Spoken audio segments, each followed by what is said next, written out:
think Dave's gonna run this one. Andy, that's gonna be confusing. Do either of you have things you want to add to the agenda? Are you here to talk about a specific thing, or are you just kind of here to chat in general?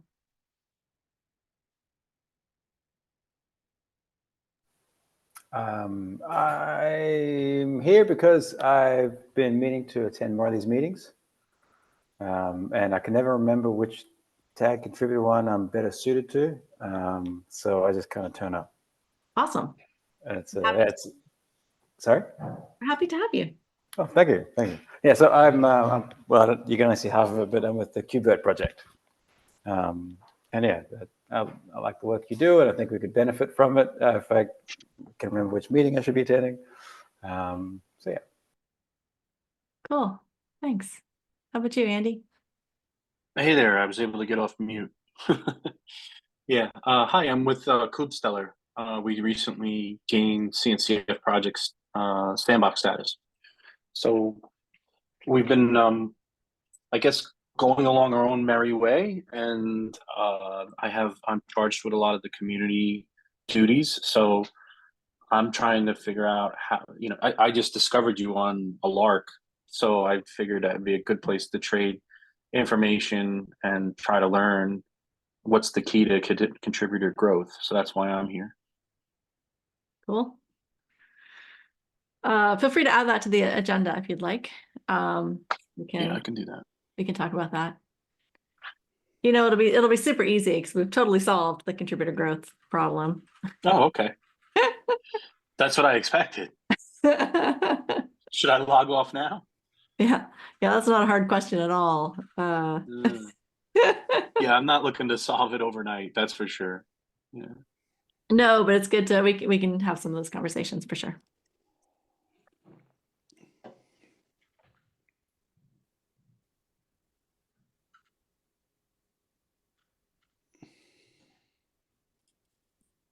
Hey, Jay. Hey, Jay. Hey all, how are you? Happy New Year. Happy New Year. Happy New Year to you too. Hey, Callum.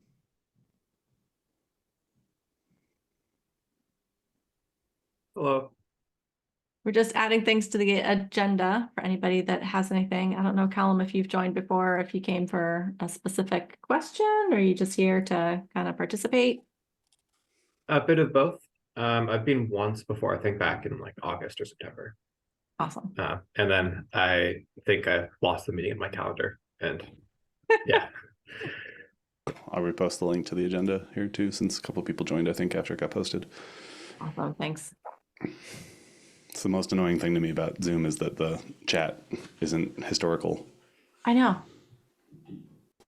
Yeah, I can't count how many meetings I start with various projects that start with just a posting of the agenda every time someone new joins.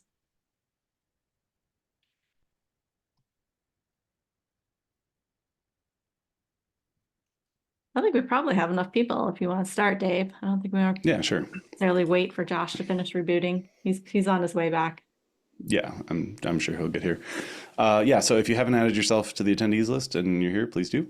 But otherwise, the first thing on the agenda is planning for the KubeCon presentation. I'm not sure who is that. Is that the working group specifically or the tag in general? It's kind of focused on contribution. But I think Josh added that. So let's maybe wait for him on that particular agenda item. Let's come back to that one. Okay. I'll grab this description and post it. Cool. This is also something we can maybe hold to the end because we're having conversations about this in Slack too. And also, actually, I think I'm gonna push both of these because Josh is also a main part of the discussion on the maintainer circle. So we'll come back to those as well. So let's talk about Andy's thing. What are the steps we can take to understand what makes a contributor want to contribute? What are the things that scare away contributors? What can we do to improve contributor experience?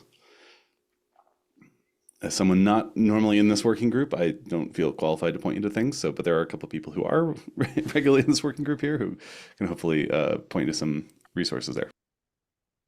Yeah, so let me introduce my background for those of you that you were not on the call when I came on. I'm with Coop Stellar. We just recently were granted CNCF project sandbox project status, and my background with IBM Research, computer scientist, a long time ago. I have an MBA and I have a PhD in technology adoption. So for me, this is like near and dear stuff to my heart. I like learning what makes people tick and how to attract them, not in a manipulative sense, just in a way that makes it easier for people to want to contribute to things. And so this has been a real challenge for me. We have stars, we have forks, but on a regular basis, having people show up to meetings that are a little bit more organic and not necessarily only staffed by the folks that work for us in IBM Research is difficult, right? And I don't know if we're doing something to put off a smell. I don't know if we're doing something that, maybe it's rooted in something that we didn't even create or start. Maybe it's just a natural tendency in the open source community that I don't even know, and I'm trying to bucket somehow, and I'm failing. So, not that I've gone out of my way to move in this direction toward, mass contributor focus, but I'd like to learn some of the traps and success stories, maybe, and maybe learn and take some tips back. Do you have any contributors or maintainers from outside of IBM Research now? Not at the moment, no, not at this time. That's super common. For That's been a struggle. By the way, that's pretty common Okay. for Sandbox. So that's not a criticism. It's a hard problem, right? I mean, there are some things that you can do that will take some time, but that might help you get there. One of them is you can kind of leverage your relationships with other companies from IBM Research, right? So you work with other companies that are in a similar space who might be interested in the project, and you can leverage some of those business arrangements that you have with other companies to try to, or kind of partnerships, discussions that you have with other companies to try and see who else is interested in the project and see if you can convince some people to participate. Honestly, a lot of getting those first couple of people from other companies tends to involve a lot of manual reaching out and actually finding some of those people, because it's rare for them to just sort of show up. But what the benefit that this gives you is that the problem with having all of the contributions come from a single company is that sets an expectation. Now, you don't mean to, and it's not intentional, but it sort of sets the expectation that it's people from IBM Research who make the contributions, who approve the contributions, who answer the questions in Right. various channels. And by pulling people in more proactively, you can start to set the expectation that it's not about IBM Research doing all of this stuff, that you really do want other people to contribute. And you can start some of this, with asking someone that who has some expertise to respond to an issue, to give feedback on a pull request.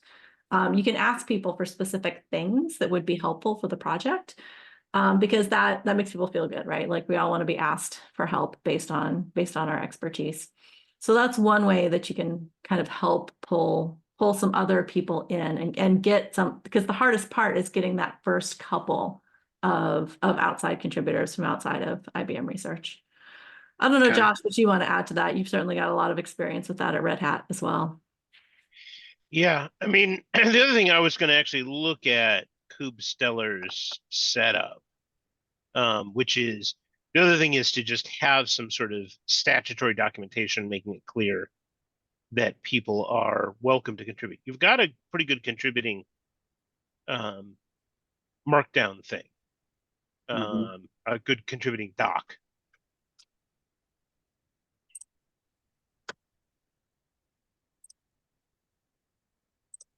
Yeah, And we it's spent some time and effort on the contributing section, specifically trying to walk people through the process of how they would contribute. But yeah, by no means, yeah, absolutely. There's a vehicle for it, but certainly could use some help. Yeah, I mean, and the other part is, and we don't want to get sort of ahead of ourselves. So,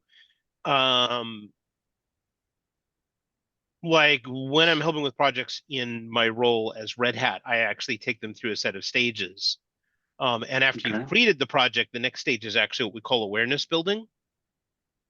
Okay. Because, I mean, effectively, your contributors come from a pool of users, right? Either individual users or institutional users. And so you need that pool of users first before you get the contributors. You know, and realistically, if they're going to contribute, it has to be people who are using it seriously. Right. Because at most you would then get a single contribution and they would disappear, right? If they just did That's it it. out of curiosity. Yeah. If I can piggyback off that real quick, I'll say on some of the projects I've helped with this on, yeah, I mean, I think there's that kind of common thing of when you're feeling overworked or something and someone comes in and asks for a new feature or something and you're like, well, contributions are welcome. I think there's an opportunity there to say contributions are welcome and let us help you get in to learn how to do that, right? Not just kind of like use that as a wall to not take on additional work, but then use that as an invitation moment to say, and here's where the docs are to get started. And if you'd like to jump into the chat, whether it's Slack or what, you know, or the GitHub issues or whatever, we'd love to help you get started with that and maybe help you set up your tooling. And especially some of the projects are complex enough that just getting the local environment set up takes help, you know, and by being proactive about it at that moment, it can help too. That's really good input there. I like that. I think just going back to I missed your name, CNCF tag contributor. Was Oh it yeah, John? this is Josh. For some reason Oh, I Josh. had to Okay. I had to actually log in as the tag before it would let me use my mic. So I don't know why, but Yeah. So Josh, we have a weekly happy hour on Friday nights on Zoom. Yeah. You know, friends of ours. This is going back to COVID, and one of the guys always logs in as owner's iPhone. we know it's him when you get. You know? So yeah, Josh. One of the I wanted to address Josh and Dave's comments. So Josh, one of the things that I think that we've sold ourselves internally on the idea that this is very useful and will be utilized, and everybody's going to love this. It's sliced bread, and then you realize your hypothesis may not be exactly right. So you have to go back to the drawing board a few times. But luckily enough, we're good at that here. But I think we're kind of quasi that phase where where the one that we're not. I don't know that we're quite ready to get to the point where, and it's unfortunate for us, Josh, but we're not quite ready for that specific moment, or I'm not certain that there is utility yet. So that's why I'm questioning it myself. So I'm working on that dilemma myself. And then Dave, what you just said, I really like. That's really something that I feel is tangible. Something that I can take back and is concrete. It's more or less for me. I'm not a stranger to recording something and throwing it up on our YouTube channel. So, I like to automate as much as we can for these types of things. We built something called Docsecutable inside of our project, which actually automates the execution of instructions. So we could even use that in some way, maybe to automate somebody's environment, right? So they can get started working with us. I don't know. So, but thank you both for your comments. Yeah, and then the other thing my super fast, Josh. The other thing, I just linked to all of the contributor growth working group docs because there's a whole framework that has been published by this group. Nice. And go, Josh. Yeah, I was going to say, if that particular tool doesn't work out, CNCF actually has support from a couple of companies where they have access to other sort of contributor environment automation tools, both from GitHub and there's another. What's the one that's been pestering us lately about wanting to be in our docs? Gitpod. Gitpod. Yeah, Gitpod, which you could totally use. Yeah. Yeah. Because these companies basically donate hours on their tools to the CNCF. So I mean, start with the tool that you're familiar with, but if that doesn't work out, then there are maybe other options. Totally open to it. Service Desk has a whole list of the tools that are available to CNCF projects. Let me go find that. That's a link. Give me a hot minute. Yeah. Awesome. Must be Amy. Yep. It is. I'm lurking back here. Hello. Hi. Yeah. Hi.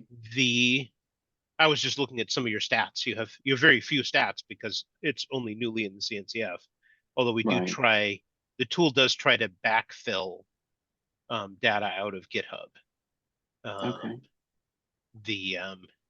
Because like one of the things is, that I always look at for projects is, are you actually getting random contributors and they just need to be more involved, or are you not getting them? Mm-mm. Because those are kind of two No. different situations. No, The we're not. Yeah. So I don't know if it's, again, we've been doing this for about a year prior to CNCF. Right. And so I'm not really certain if it's the utility aspect, right? Is this useful? Or I mean, my Yeah. first thought would be people have not heard of the project because I mean, honestly, like for example, I'm heavily involved in the CNCF and in Kubernetes and everything else. I even work for Red Hat. And the first time that I heard of Kubestellar is when you all were thinking about joining the CNCF. So, no kidding. so Okay. I think you're at a stage right now where the number one thing you need is people need to actually hear about Kubestellar and what it does. Okay. They haven't gotten to the point of evaluating it or not because they don't know it's there. Yeah, and Mm. even entering the CNCF, the sandbox is a pretty crowded space. So Yeah. it takes some effort to get noticed amongst all of the other stuff, not just in the cloud native space, but even just in the CNCF space. Mhm.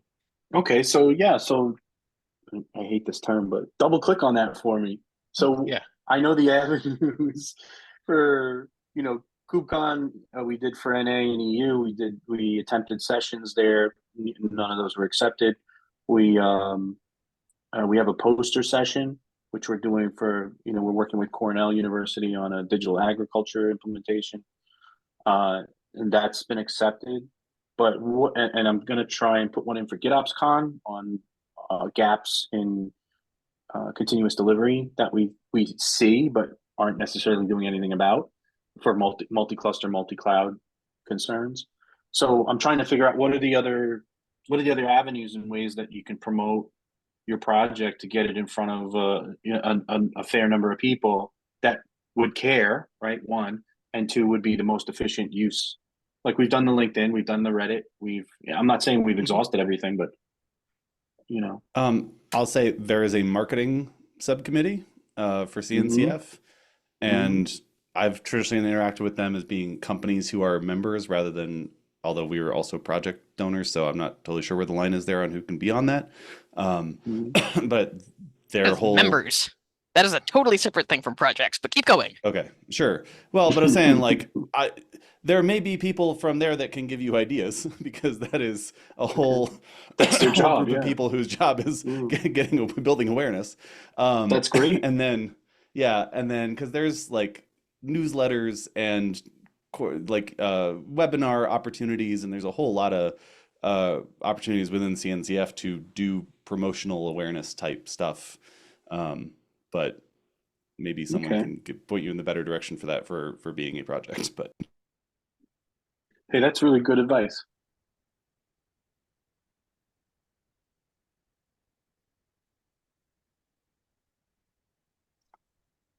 Yeah, that's really good. So I mean, I think I have really some good stuff to think about right now. I'll try to get in touch with the folks in the marketing subcommittee. I think that's fantastic advice. I think it would be really good for us to have some kind of welcome and get started on your contribution journey. So I can definitely work at that.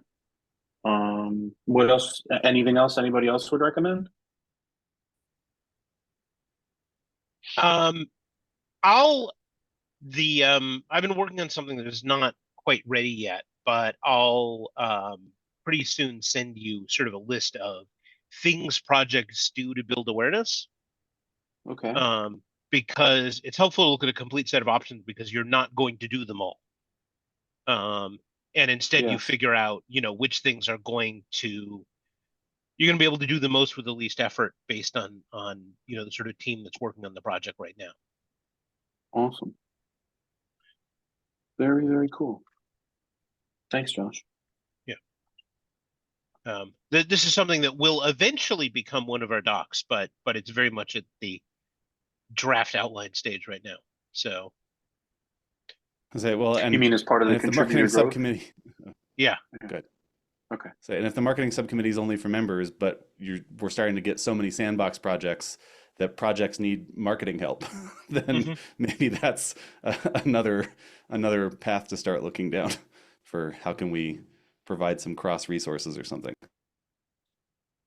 Yeah, I mean, the real challenge is that at the sandbox level, you're not entitled to marketing resources. Sure. That comes with incubating, and of course that makes for a bit of a catch-22 because it's hard to get to the incubating level of maturity without having project marketing. Okay. I don't have a solution for that.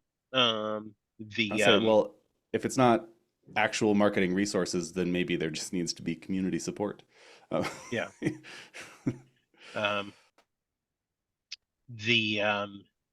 But there are a lot of things that you can do as a project, including things like a project blog, for example, or something that's more effective but also harder, which is getting on third-party media, so blogs, video channels, etc., because those people are starting out by having more reach than any resource that you would have for the project.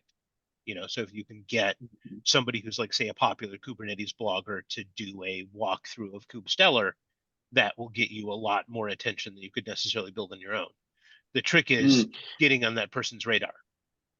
Yeah, that's a really good point there. So on those two items, something else that I did last year, we did an interview with Victor Farchek and called it a fireside chat. So if you can imagine this, it was myself, Victor, and one of the members of the team, and I actually pasted in using using Photoshop a live fireplace just to make it little meme-ish. But anyway, so that we haven't posted that yet. I'm going to post that in the next month or so, and it's just us basically rapping about what our project is and how we are using it, how we're introducing it to the community, and things like that. We also have kubestellar.medium.com, which is our blog place where we've been blogging, and there's a few entries there. We promote things, as they come along. We have a few backlog items which need to be added there, but for the most part, that's our home for that, and that's linked off of our project site as well. But yeah, I like your idea about finding influencers in the space and seeing if we can kind of box up and wait. Does anybody have any favorites that are out there that these people are influencers or CNCF proponents, let's just say, and would be an efficient use of our time to try and see if they would take us on as some subject matter?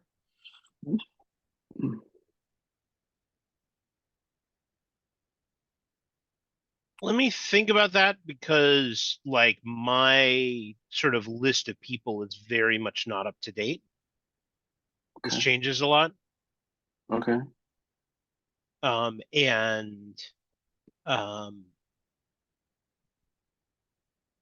when I come up with something, I'll introduce you.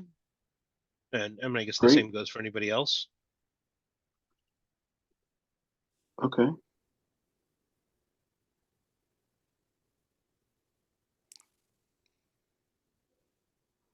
Cool. Well, Andy, you got a ton of resources, a lot of places to start there. Is it cool if we move on to the next agenda item? No, let's stay on this. No, yeah, absolutely. Yeah, thank you.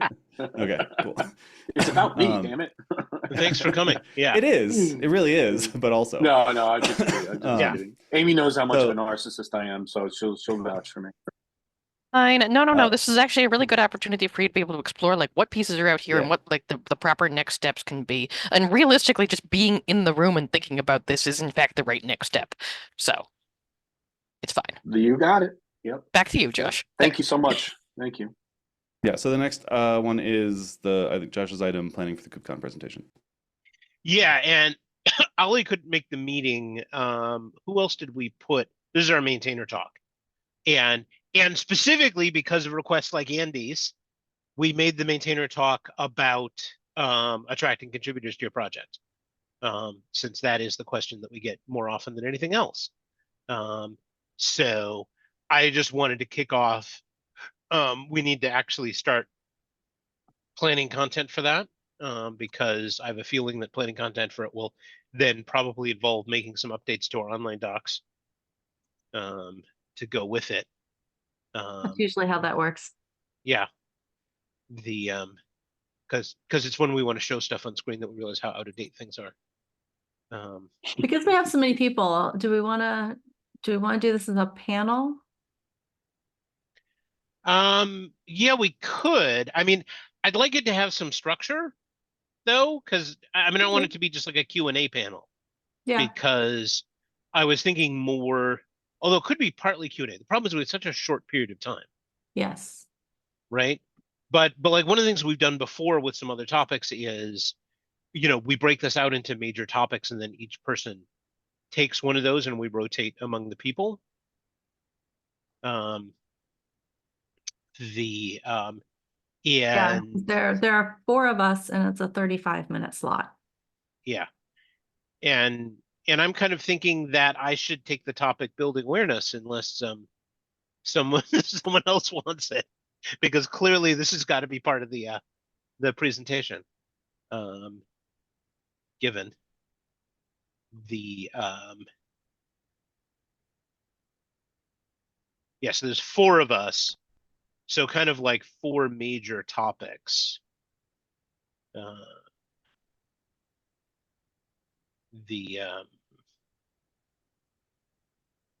Yeah, so it'd be like, say, building awareness, making yourself welcoming, what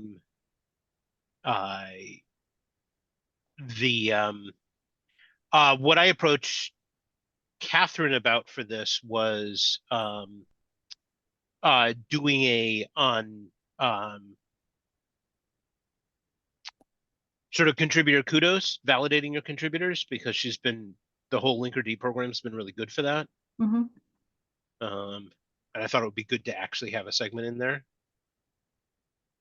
Yeah, that would be good.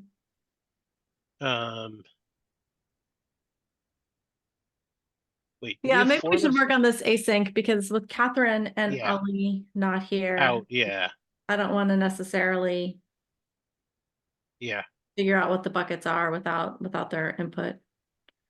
I'm happy to talk about any piece of it. yeah. I've been doing this for so long. I can Yeah. cover whatever we need. We'll see what Catherine and Ali would prefer to cover first, and then I can take whatever's left over. I don't mind moving the maintainer circle discussion to the end, or just if we don't get to it async, just because that's not core to this working group. And there are things that feel like they are more core to the working group. Well, yeah, but it's timely, and I think we'll have time. So okay, yeah. I feel like maybe we don't want to do the project board review, since Yeah. the people who tend to have a lot of the issues assigned to them aren't here today. So yeah, okay. I think we're good to talk about. I think we've talked about the KubeCon presentation as much as we can. So I think we just need to talk about maintainer circle and Knative. Okay, yeah, great. So yeah, maintainer circle. So Josh and I and Andrew had talked very briefly in Chicago. KubeVirt has a change proposal process that's pretty solid for a smaller project. And so I reached out to Andrew and about doing a maintainer circle on that. Josh, you were saying we also would probably want to get someone in from Kube Enhancements. I'm going to say, I don't think we want to make it primarily about Kubernetes enhancements, because the KEP process is very elaborate and designed for a very large project, which applies to, like I said, it would apply to maybe Istio Sure. among people who might attend, and that's about it. Okay. But it would be good to have, to make it somewhat about the KubeVirt process, but maybe have, somebody there from Kubernetes enhancements as a co-presenter, just because people are going to ask about that, because it's the most prominent one. And it shouldn't be hard for us to get somebody from enhancements, Sure. because we've got both the standing enhancements team and the enhancements people for the release team. To give you an idea of how elaborate the Kubernetes process is, those are actually 2 separate groups of people. Sorry,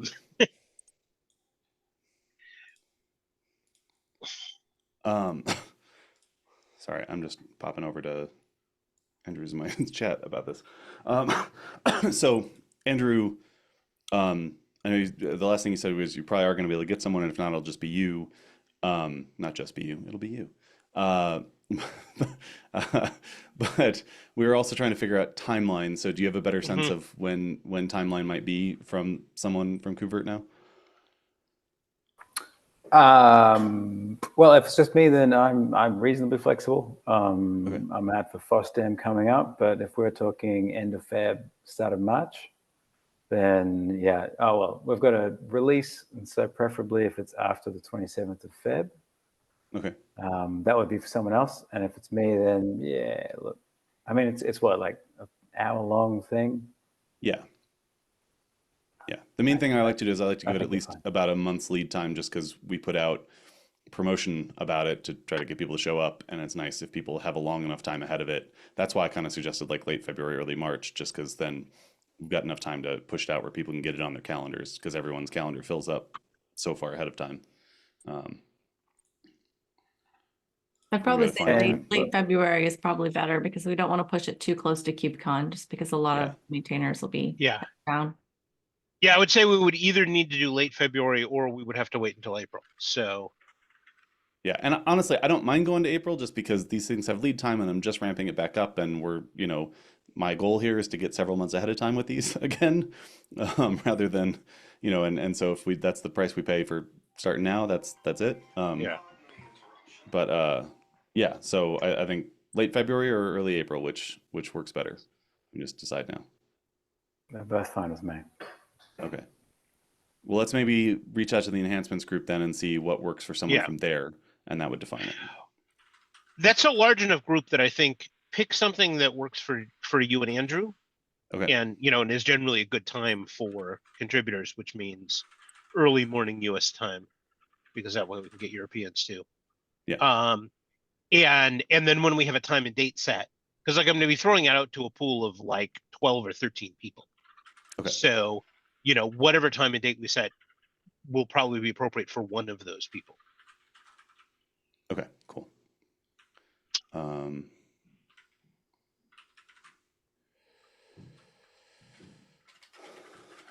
Andrew will pick time. All right, cool. Great. I think that's all the progress we need to make on that at the moment then. Cool. Just a quick question. Is it all right, like, if it's warts and all, like we have a pretty good process, but it is Absolutely. imperfect? Is it good? Like, it's good to talk about that, right?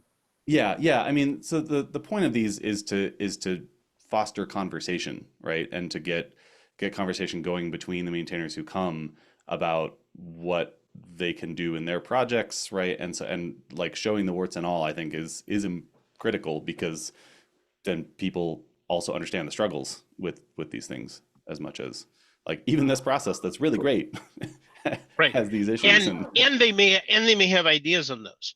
Yeah, exactly. Right.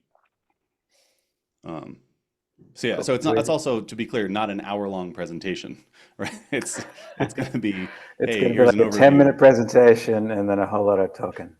and then a lot of talking. Yeah, exactly. Cool. All right. Knative UX working group is going to try to do user research. Any ideas on framing the research and project you'd be interested in us looking into? Who put that on the board? That was me. So we have a relatively new user experience working group. And Knative has been having some challenges that I'm sure a lot of other projects have as well, where some contributors come and we invest a lot of time and effort into getting them onboarded and contributing. And then after a month or two, they kind of drift away. And some stick around. And so we were thinking about doing like some user research, like looking at the contributors rather than our end users, and trying to figure out like what are sort of the pain points for them along the journey, or stuff like that. Why do some of them stick around and why do some of them leave? Is it like a thing that we can change in terms of our processes? And it's a super early idea, but I saw that there was this meeting today. I figured maybe some people here would have some thoughts about things that would be interesting to look into, or something like that. So we actually have some aggregate data on contribution pain points from Kubernetes contributor surveys. We haven't done a contributor survey in a while, so it's all a couple of years ago. But I think it would be interesting for you to look at that data, and the aggregate data is all public somewhere. I just have to find it. We also did the tag survey. Oh yeah, Yeah, that's a little more recent. yeah. Did we use SurveyMonkey or Google Docs for that? Do you remember? I think SurveyMonkey, but I could be wrong. Okay.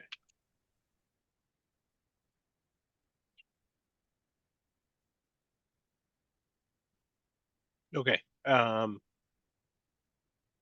Yeah, and actually we never really made an analysis effort on that. Which is why we haven't talked about doing another survey. So it would be interesting to see what you would actually get out of it. Yeah, I think that just having more data would be helpful as well, Mhm. since like our contributor base these days is not the largest. So like we wouldn't Yeah. have a large sample Yeah. of like people. Yeah, and yeah, but I want to find also the Kubernetes data for you, because one of the Kubernetes contributor surveys was specifically focused on what we called friction points for contributing to Kubernetes, right? Like, what are the things that stop you in your tracks when you're actually trying to contribute? Oh, interesting. And that sounds like exactly what you're working on. Yeah. So, and obviously they won't be the same between Knative and Kubernetes, but it'll give you ideas for things to look at. Yeah, that makes sense.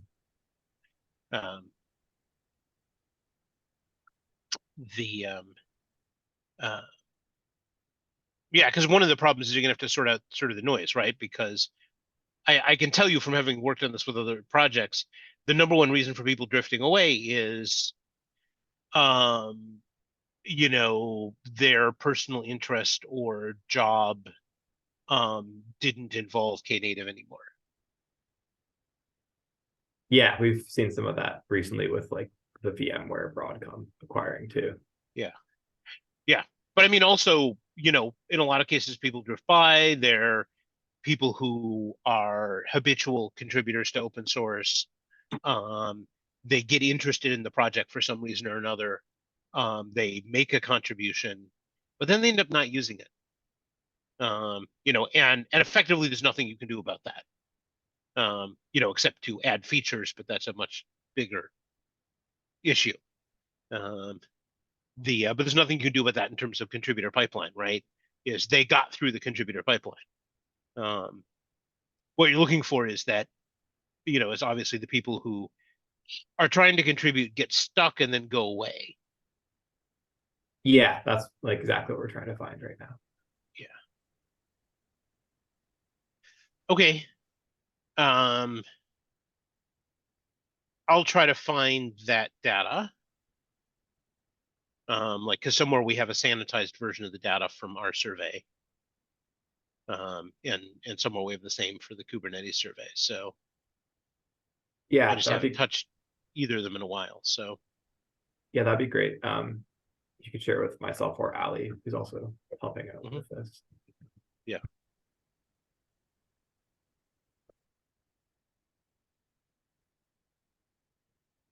Okay. I think with the earlier decision that we probably shouldn't be talking about the project board review just because of missing people, I think that brings us to the end of the agenda unless anyone's got something else they want to quickly discuss. Or we can all get 19 minutes back. That's fine. All right. Well, thanks everyone for coming to the Contributor Growth Working Group, and we'll see you at the next one. Cool. Thanks, everybody. Thank you.